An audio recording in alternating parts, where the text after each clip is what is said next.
Hari ini kita akan membaca bagian firman Tuhan Markus 1 ayat 35. Pagi-pagi benar waktu hari masih gelap, ia bangun dan pergi keluar. Ia pergi ke tempat ini berdoa di sana. Saudara, kita bersyukur kita akan memiliki seorang anak manusia yang bernama Yesus Kristus, firman yang jadi daging, yang memberikan contoh sempurna bagaimana menjadi seorang anak manusia. Salah satu teladan dalam hal berdoa. Saudara dikasih oleh Tuhan, begitu hebatnya kehidupan doa Yesus Kristus, sehingga ke-12 muridnya memintanya belajar bagaimana apa yang benar, bagaimana berdoa yang benar. Sehingga muncullah doa Bapa kami. Lukas pasal 11 ayat 2-4. Ia berdoa pagi-pagi waktu masih gelap dan bertahan terus sampai malam. Matius pasal 14 ayat 23. Sudah dikasih oleh Tuhan, seorang bernama Hudson Taylor, seorang misionaris yang menginjili pelayanan di China. Dia memiliki satu moto kehidupan sebelum matahari menyinari bumi. Saya lebih dahulu menyiraminya dengan doa. Saudara dikasih oleh Tuhan, Pendeta Gilbert Lomendong berkata begini, kalau saya sudah berdoa, kalau saya sudah menaruh semua kekhawatiran, ketakutan di dalam doa, toh masih gagal, saya tidak menyesal. Yang menyesal adalah andai kata Tuhan mau kita berdoa, tapi kita tidak berdoa lalu gagal, maka sangat disayangkan. Jadi saudara, penting sekali kita mengawali hari-hari kita dengan doa. Bahkan orang berkata bahwa hanya orang sombong yang tidak mau menaruh setiap persoalannya di dalam doa. Ketika kita menyadari bahwa kita tidak mampu, maka kita wajib atau kita harus membawa setiap persoalan kita di dalam doa.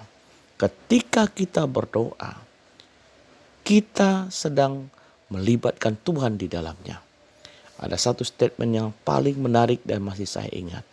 Ketika kita bekerja, kita yang bekerja. Tetapi ketika kita berdoa, Tuhan yang bekerja. Jadi saudara, berdoa, kita sedang melibatkan Tuhan. Kita sedang menggerakkan seluruh kuasa kerajaan surga untuk membuat setiap pekerjaan, keluarga, bahkan yang tidak mungkin menjadi mungkin. Jadi begitu penting doa dalam kehidupan kita. Nah, dalam kehidupan Yesus, kenapa Yesus begitu intim dengan Bapa? Yang pertama, Tuhan Yesus berdoa pada waktu beban dan tanggung jawab begitu berat. Ia datang ke dunia dengan misi yang jelas, ya. Ia punya tanggung jawab yang begitu besar yang diberikan Bapa kepadanya. Dalam pokok bacaan Markus pasal 1 ini diungkapkan tanggung jawab Yesus bahwa ia datang untuk memberitakan Injil. Saudara, saya tahu bahwa perkumpulan memberitakan Injil. Saudara bisa baca Markus 1 ayat 38-39. Untuk orang bertobat, berbuka hati, saudara penting membawanya di dalam doa. Kalau perlu bertahun-tahun doakan baru kita memberitakan Injil kepada seseorang. Ya, jangan sampai tidak pernah berdoa sama sekali kita beritakan Injil. Berdoa aja belum tentu dia mau terima Yesus. Jadi pergumulan yang paling berat saudara, itulah membuka hati orang untuk dia terima Yesus. Memang bukan pekerjaan kita, pekerjaan Roh Kudus. Tapi Yesus ketika dia memulai sebuah pelayanan, dia berdoa 40 hari. 40 hari, 40 malam dia tinggal di padang gurun, dia berdoa. Dia membawa setiap persoalan. Saudara melihat pelayanan Yesus luar biasa dahsyatnya. Maka pada hari ini saudara, untuk sebuah pekerjaan Tuhan yang besar, untuk sebuah misi yang besar di dunia ini, kita penting membawanya di dalam doa. Kepada Nikodemus, guru besar Yahudi, ia mengungkapkan bahwa ia datang untuk dan mati di kayu salib. Yohanes pasal 3 ayat 14. Ia mengungkapkan bahwa makanannya ialah melakukan kehendak Bapa yang mengutus aku, katanya. Nah, saudara, Yesus melibatkan Bapa karena kita tahu bahwa setiap yang Yesus kerjakan, dia tidak pernah mempunyai misi pribadi, tetapi misi Bapanya yang di sorga.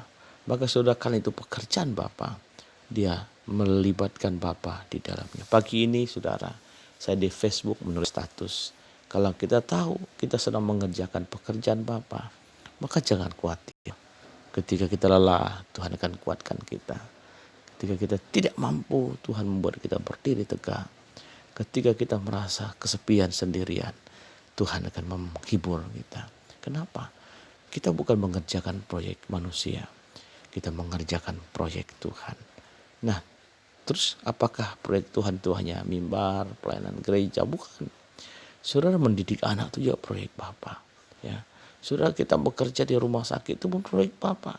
Kita bekerja sebagai guru, sebagai dosen, kita bekerja sebagai petani. Semua apa yang kamu perbuatlah seperti untuk Tuhan dan bukan untuk manusia.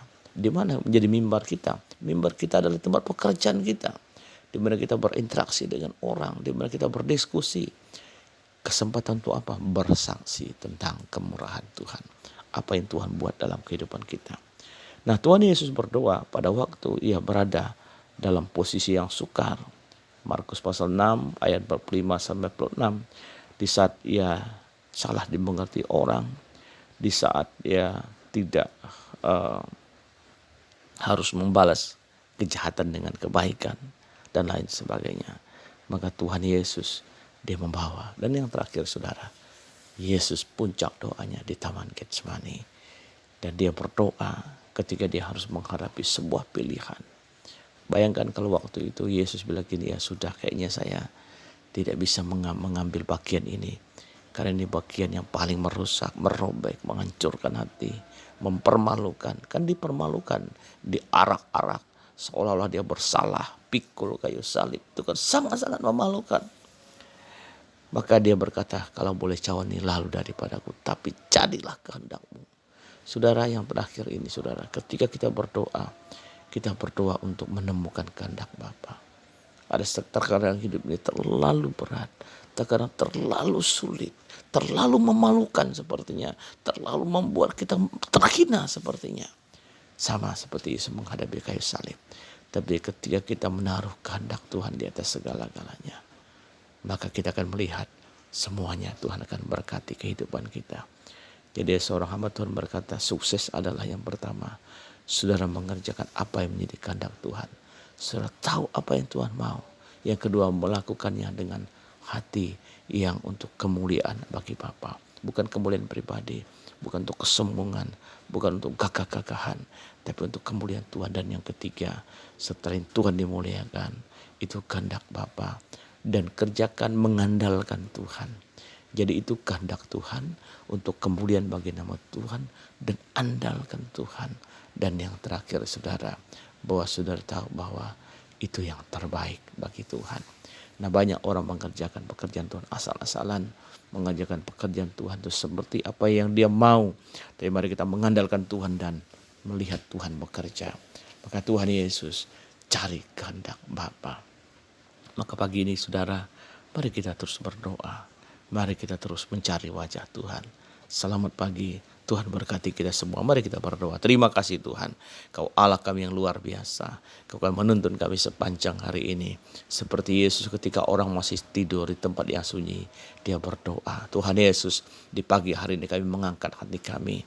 Semua beban hidup yang kami alami, semua kesulitan pergumulan yang kami harus lalui di hari ini, Tuhan akan menolong kami. Kau Bapa yang baik, membuat kami berdiri tegak menghadapi menjalani hari ini. Beban berat apapun dalam kehidupan kami akan ringan kalau kami berjalan bersama dengan Tuhan. Tuntun kami, bimbing kami, berikan kami kekuatan. Be strong in the Lord. Terima kasih Tuhan. Kami mengucap syukur bersama dengan suara pengharapan. Hari ini kami tahu bahwa selagi ada Tuhan, ada harapan. Terima kasih Tuhan, selagi kami masih bernafas, ada kesempatan. Tuhan berkati usaha pekerjaan kami, berkati keluarga kami, berkati rumah tangga, berkati kesehatan, dan apa saja yang kami perbuat untuk Tuhan. Kami percaya ada sebuah keberhasilan. Terima kasih Bapa. Dalam nama Yesus kami berdoa dan mengucap syukur. Haleluya. Amin. Selamat menjalani aktivitas Bapak Ibu sekalian. Tuhan Yesus memberkati. Shalom.